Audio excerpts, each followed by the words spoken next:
Haustlínan lent frá Clean Cut Copenhagen. Taktíkin unnin í samstarfi við Jós. Taktíkin í boði Lemon á Akureyri.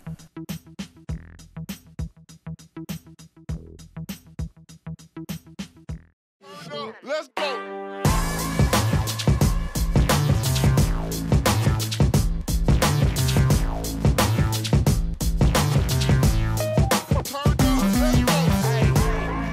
Já, velkomin aftur. Við ætlum að skipta gír hérna í síðasta hlutanum á þessum þætti. Við ætlum að fjalla skák og já, við ætlum að bara útiloka þetta alla misskilning strax. Skák íþrótt og mjög taktíks íþrótt. Velkomin í settið, Andri. Takk fyrir það, Skúli. Þú ert hérna mjög reyndur í þessar íþrótt, skákinni. Já, það passar. Búin að vera í þessu núna í einhver, verða 15 ár held ég. Þannig að maður kynnist mörgu í þessu. Og þetta er mjög andlegt sport. Þetta lítur að vera meira andlegt sport heldur en nokkuð annað sport eða hvað? Já, allan að eitt af því sko. Þetta tekur náttúrulega mikið á hausinn og langar setur oft á tíðum sem að, eru bara eins og þú gætir borið það sama við að vera í stærðfræðiprófi í 4-5 klukkutíma í einni skákstundum sko. Þannig að getur við klárlega tekið á. En svo má ekki eins og gleyma því að svona líkamlegur þáttur skiptir líka máli. Að hafa úthald í svona á einbeitingu. Já, algjörlega. Þegar þetta svona margir klukkutímar, þá hlýtur úthaldið að fara að skipta miklu máli. Alveg klárlega, sko.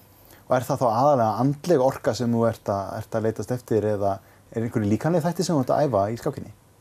Nei, það svo sem ekkert neðan bara úthald og svona sem að í þessum líkamlega þætti, sko. En annars til þess bara að hausinn sé friskari og þannig, sko. Man getur rétt ímyndað sér þetta að vera í stærðfræðiprófi í 4-5 klukkutíma. Þannig að við getum bara strax sagt það að þetta er meira en að segja það.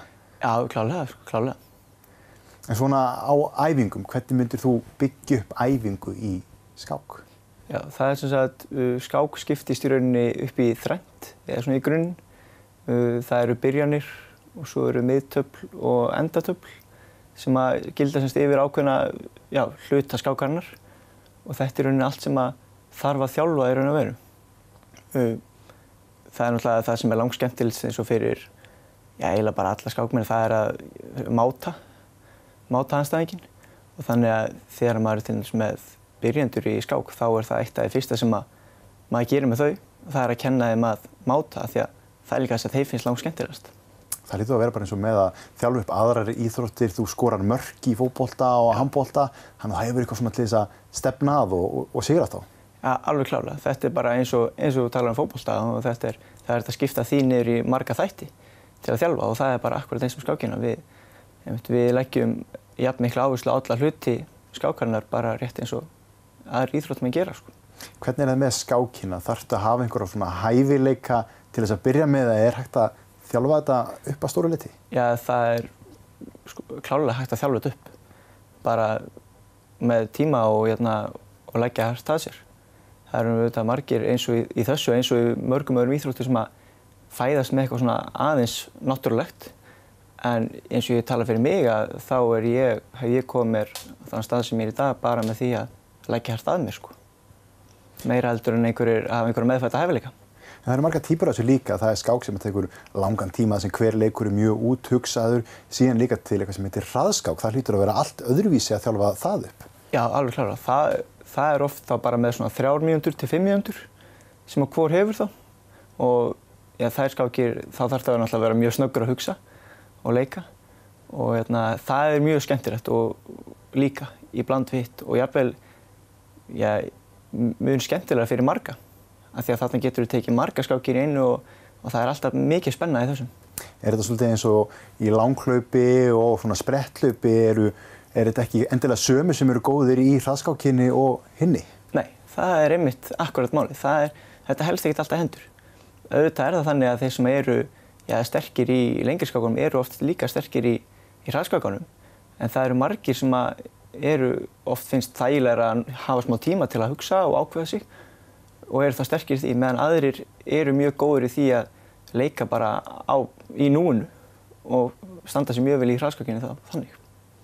Nú ert þú hjá skákfélagi Akureyrar og það heldur betur stórt ár framundan hjá ykkur.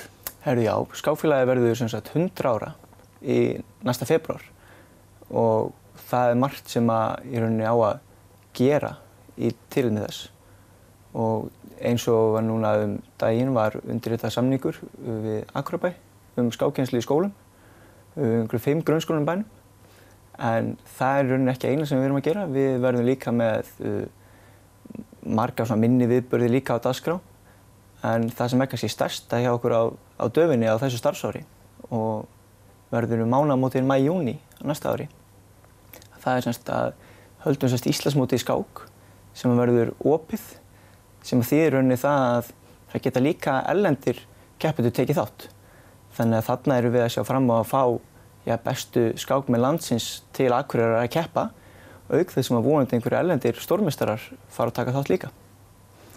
Þannig að ef við byrjum þetta saman, það er bara stórmót í gangi í bænum? Já, það er bara algjörlega þannig. Þetta er eins og þú tækir bara bestu lið landsins í Pepsi-deildinni til ef við tökum fótbolta sem dæmi og fengi bara nokkur stór klúbba London í kring líka eða einhverju stærri deildum, sko. Hvernig eru tækifærin í skákinni? Eru peningar, einhver atvinnumennska til þess að stefna á eða bara ferðalög út allan heim hreinlega? Já, sko, hlutur af skákinni er einmitt það að þú getur ferðast út allan heim og það í rauninni til mikils að stefna að verða stórmeistari í skák því að þá getur þú sótt sem sagt, þú farið í rauninni laun fyrir að vera stórmeistari og getur þá í rauninni helgaði meira skákinni og ferðast meira og tekið átt í fleiri mótum. Þannig. Þessu skipt upp í ákveðin stig það ekki hjá ykkur í skákinni?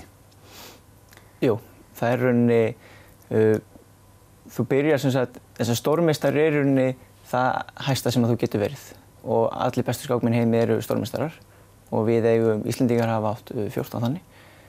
Þannig þetta er rauninni hæsta sem við getur en svo eru einmitt fleiri undirtitlar sem hægt að ná sem einmitt líka til mikils að það er mjög gott afrek að ná þeim og afrek getur semst verið kallast að vera alþjóðlegur og síðan að vera FIDE-meistari. FIDE er semst alþjóða skáksambandið og titillinn ber nafni eftir því. Þannig að þetta er svona, já, það eru, ef maður er inni í þessu þá er alltaf svona ákveðin stig sem þú getur verið að keppa að. Fara svona upp deildir þá? Já, í raun og veru þannig, já.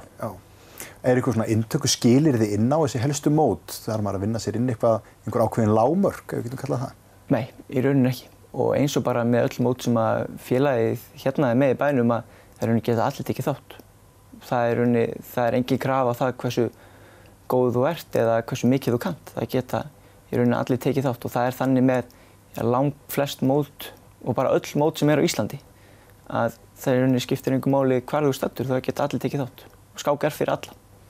Já, skák er fyrir alla. Þú þarft ekki að kunna neitt nema bara mannganginn, þú þarft ekki að kunna neitt ákveðið tungumál, þú getur telt við hvar sem er í heiminum. Já, það er nákvæmlega málið.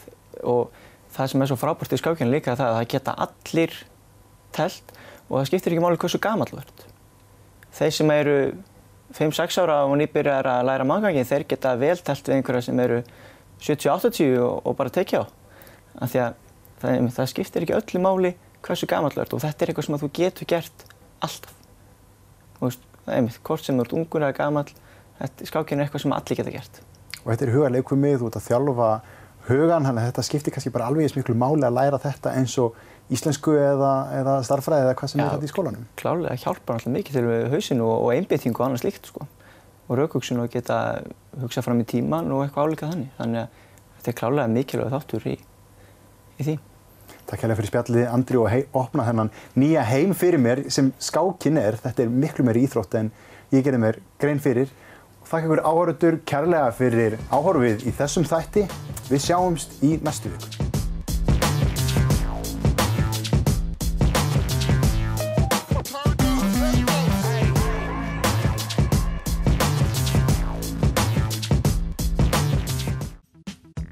Sönvill föt í úrvali. Taktíkin er unnin í samstarfi við Jóðum Jóð.